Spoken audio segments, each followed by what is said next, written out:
And a deadly shooting in Kentucky left 2 people dead and several others injured. Authorities say the suspect first shot and wounded a state trooper before heading to a nearby church where he killed 2 women and injured 2 men.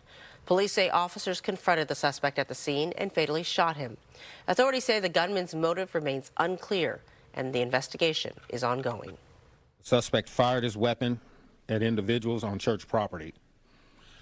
Preliminary information indicates that the suspect may have had a connection to the individuals at the church. The men injured in the shooting were transported to the hospital. One man is in critical condition. The other is stable. The injured trooper is also reported to be in stable condition. Wildfires burning right near the Grand Canyon have destroyed a historic lodge. A park official saying today the Grand Canyon Lodge was among dozens of buildings destroyed. The hotel was built in the 1920s and was the only lodging at the north rim of the park. A nearby visitor center, gas station, and employee housing were also destroyed. Firefighters say the White Sage fire has exploded in size to 40,000 acres. And a second fire, the Dragon Bravo fire, has burned about 5,000 acres and has destroyed dozens of structures. Both started last week. Both are 0% contained. The fires have forced the evacuation of hundreds of people, mostly in remote campgrounds at the park. One woman's family has operated a very popular Grand Canyon Inn for the past 100 years. She says it's an old building filled with priceless memories. All of the grandkids, so there's pretty much 30 of us, where all of our heights have been recorded over time that my granddad started, and he's no longer with us, neither is my grandmother.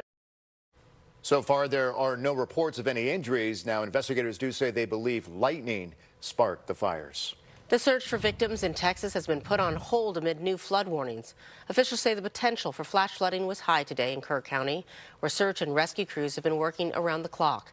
The death toll from those devastating flash floods remains at 129, with 170 people still missing. A Bay Area family is among those missing. Mark, Sarah, and their son Johnny Walker of Kenfield were in Hunt, Texas when they disappeared. Reporter Alejandra Guzman has more from Kerr County, Texas. Residents in Kerr County waking up to a dangerous and life-threatening thunderstorm a little over a week after the catastrophic 4th of July floods. First responders say all eyes are on the Guadalupe River as it surged at least 8 feet in Hunt. Other areas saw road closures at low water crossings, alerts urging residents not to drive unless they're under evacuation orders. The conditions so treacherous, recovery operations halted through 3 p.m. Our first responders who've been on site are exhausted. They're frustrated by the break, so to say, but they might need a little rest as well. Texas Interstate Fire Mutual Aid System officials say they have a group of 35 specialized emergency responders staged along the Guadalupe River between Hunt and Comfort, Texas, monitoring the river. There's about 2,100 first responders from across the country and border aiding the desperate effort to find the many who remain missing. Among them, Topos, a Mexican volunteer organization dedicated to search and rescue, who believe the rainfall will support their mission. We saw this happen in Chile after a tsunami.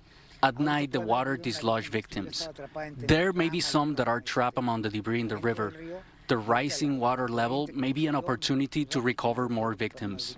The recent flood follows a week of heartbreak as family and friends like Centorino Tucker, who made the journey from Midland to pay his respects at a growing memorial in the heart of downtown Kerrville. When somebody has lost their life, and it grieves my heart, especially the babies, and well, family too, because out of Midland, Odessa with the Ramos family, kind of hit home.